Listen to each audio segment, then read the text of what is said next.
Rightio, so we're going to talk about another central principle of the rules, and that is that you are responsible for applying your own penalties. In a game like this, we must have rules, otherwise we wouldn't actually be playing golf.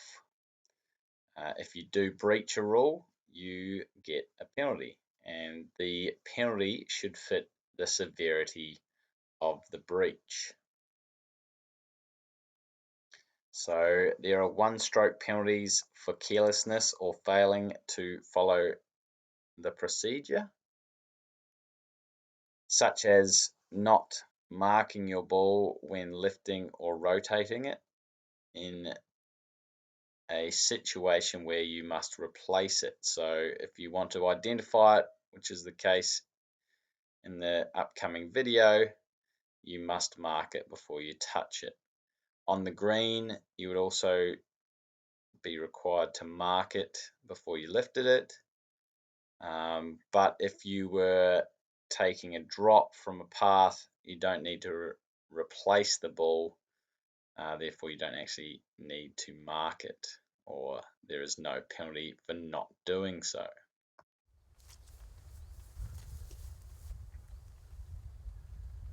I can't see my mark. So the player hasn't marked it, has touched his ball, it's mine.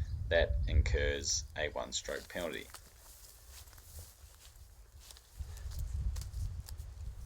In this case, they moved a loose impediment, which caused the ball to move. That is also a one-shot penalty.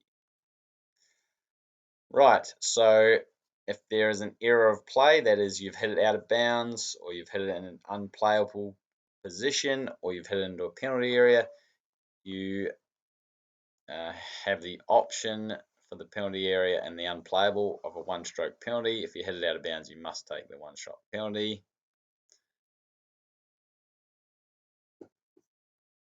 In this case, the player has opted to take a one-stroke penalty within the 2 club lengths, no closer to the hole. That is within the penalty area.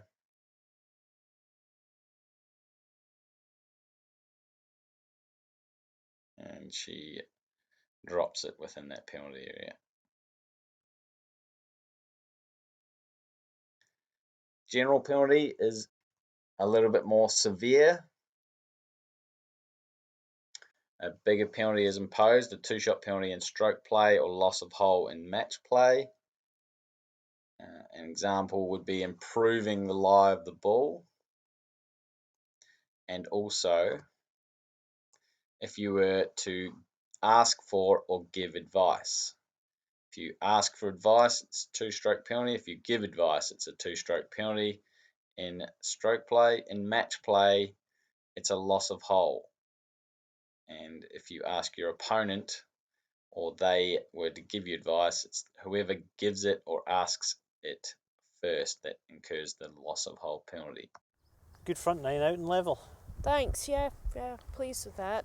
What are you hitting here? I'm going to hit 7. What about you? Yeah, I was thinking 7 too. I think you're better with 6. 6? Yeah, I may be right. Thanks for that. And lastly, we have the disqualification penalty, which is for a very serious breach of the rules. In some cases, you can eliminate this disqualification penalty if you can fix your serious breach, but in other cases, you won't be able to. In stroke play, you must always hole out.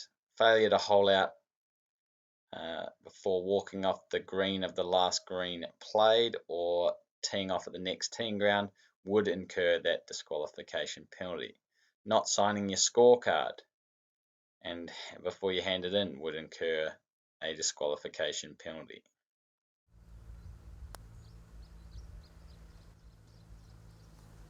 That's fine, you're never going to miss that. Thanks, Grant. Is that a 4? That's the 4. Okay. Okay.